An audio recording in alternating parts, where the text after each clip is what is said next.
एका छोट्याशा गावामध्ये दोन कुटुंब राहत होती. एक गरीब पण आनंदी आणि दुसरं श्रीमंत पण दुःखी. पहिलं कुटुंब होतं रामू आणि त्याची बायको गोमतीचं.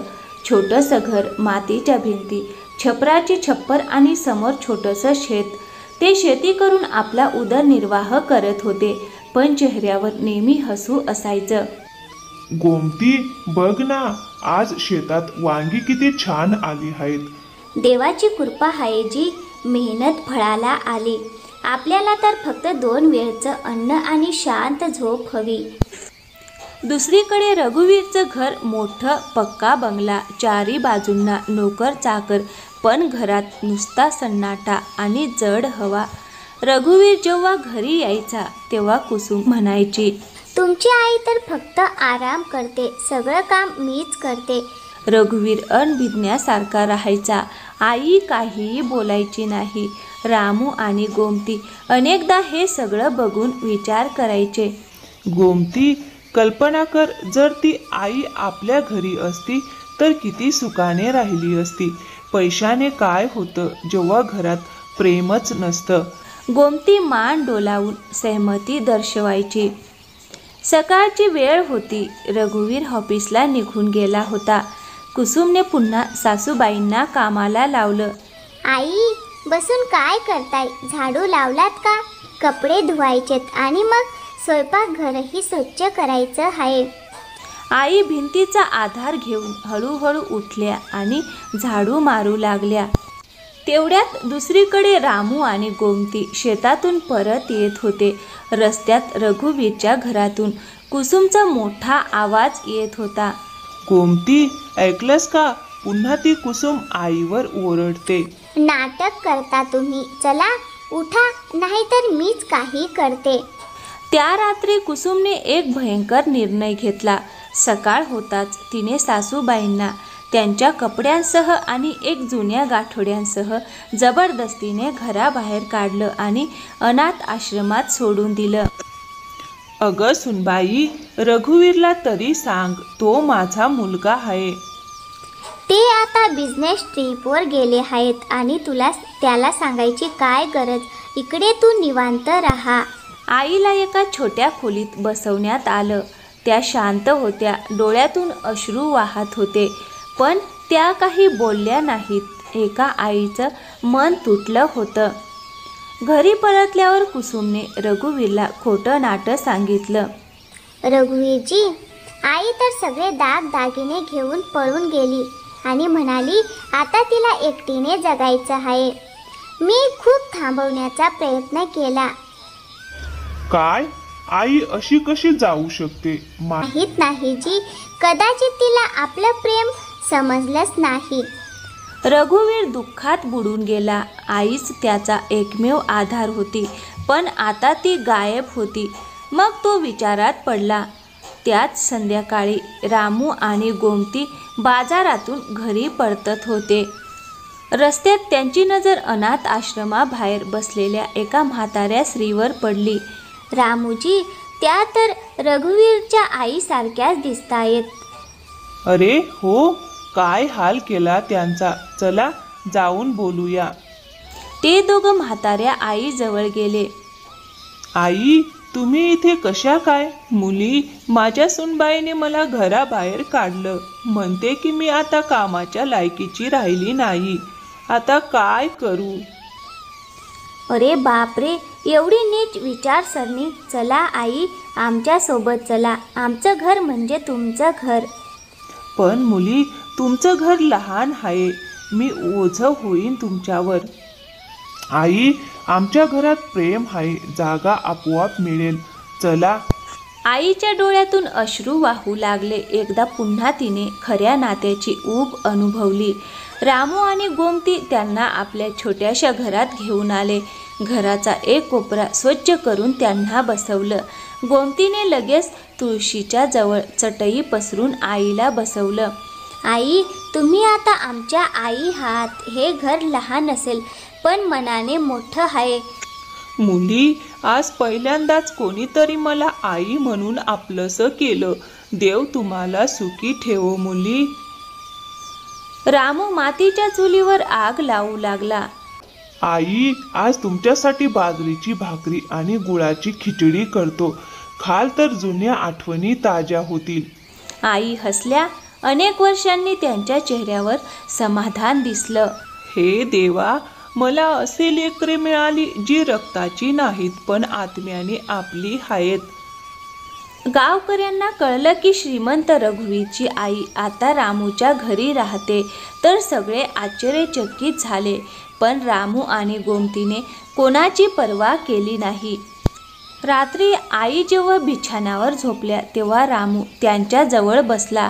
आई, आता तुम्ही काही काम करायचं नाही, फक्त आशीर्वाद द्यायचा. तेच आमच्यासाठी सर्वात मोठं धन आहे. मुला, माझी झोळी रिकामी होती, आता प्रेमाने भरली आहे.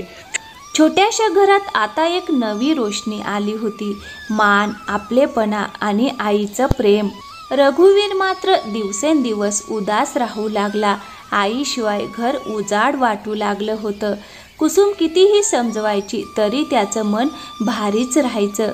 एका रात्री त्याने कुसुमला विचारलं, कुसुम, आईची काही खबर मिळाली का?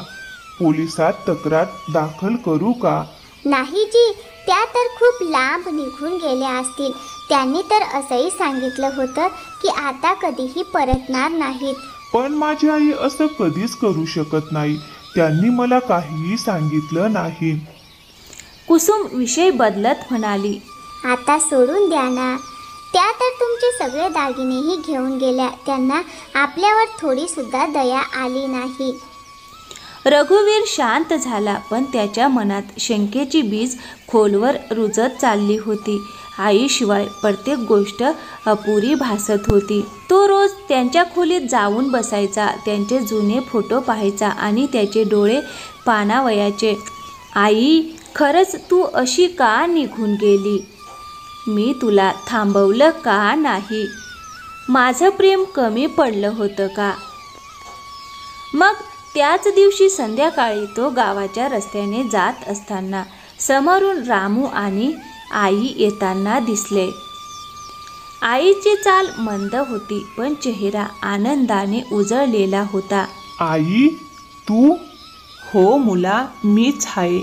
पण तू तर मला शोधलंच नाहीस. आई, मला माफ कर. मला काहीच माहिती नव्हतं. आई मुलाची ती भेट संपूर्ण गावाच्या नजरेत अमीर ठरली. मुला, खूप दुःख झालं पण आता तू भेटलास तर सगळं विसरते. आई, तू मला का नाही सांगितलंस? तू तर सगळा अन्याय सहन करत होतीस. रामू पुढे सरसावून म्हणाला, भाऊ, आम्ही बाजारातून परत येत होतो तेव्हा आई अनाथ आश्रमाबाहेर बसलेल्या दिसल्या. त्या उपाशी होत्या, आजारी होत्या. आम्ही त्यांना घरी आणलं. या तर आमच्यासाठी देवच आहेत. आम्ही असं मानलं की देव आपल्याला काही देत नसेल तर कदाचित सेवेची संधी देणं हेच मोठं वरदान आहे. आई, आता तू माझ्या सोबत चल. मी तुला परत घरी नेईन. आता कधीच तुझ्यावर अन्याय होऊ देणार नाही. आई, मुला, आधी एक गोष्ट समजून घे. तुझ्या बायकोनेच मला स्वतः अनाथ आश्रमात सोडलं आणि म्हणाली की तू खूप दूर आहेस आणि मग तुला खोटं सांगितलं की मी दागिने घेऊन निघून गेली आहे. रघुवीर हे ऐकून थक्क झाला. त्याला विश्वास बसत नव्हता की त्याची पत्नी असं करू शकते. आई, आता प्रत्येक गोष्टीचं उत्तर मिळेल. तुम्ही जे सहन केलं ते मी कधीच सहन होऊ देणार नाही. आम्हाला काही नको भाऊ, फक्त आई सुखी राहोत. रघुवीर आईला घेऊन थेट घरी पोहोचला. रस्ताभर त्याच्या मनात संताप उसळत होता. आईवर झालेल्या अन्यायाने तो आतून हादरला होता. घरी पोहोचताच रघुवीरला आईसोबत पाहून कुसुम खूप घाबरली. अरे, तुम्ही दोघी इथे?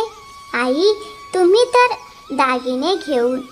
बस बस बस, एक शब्दही जास्त बोलू नकोस. मला सगळा खरा प्रकार कळला आहे. आईला तू घराबाहेर काढलं, खोटं बोललीस आणि त्यांचा अपमान केलास. मी तर फक्त. तुला वाटलं एक वृद्ध आई तुझ्याकडे उत्तर मागणार नाही, पण आता तिचा मुलगा बोलतोय. तू जे केलं त्याचा हिशोब द्यावा लागेल. आई शांत होत्या पण डोळे पाणावलेले. मुला, आता रागावू नकोस. मला नको आहे की मी माझ्यामुळे तुझं घर तुटावं. नाही आई, आता हे घर तेव्हाच जोडले जाईल जेव्हा यात तुझा सन्मान असेल. मग रघुवीरने सगळ्यांसमोर घोषणा केली. आजपासून आई घराची मालकीण आहेत.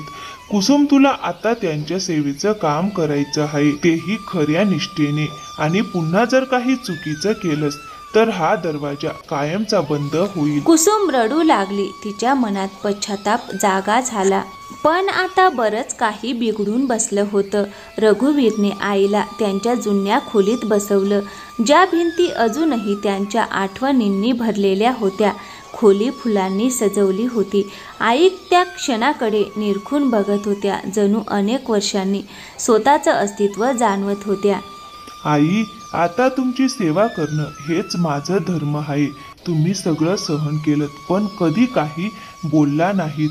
आता मी तुमच्या प्रत्येक अश्रूचं उत्तर चुकवेन. कुसुमही खोलीत आली, मान खाली घालून. आई, मला माफ करा. मी लोभात आंधळी झाले होते. तुम्ही जे सहन केलं त्याचा पश्चाताप मला सदैव राहील.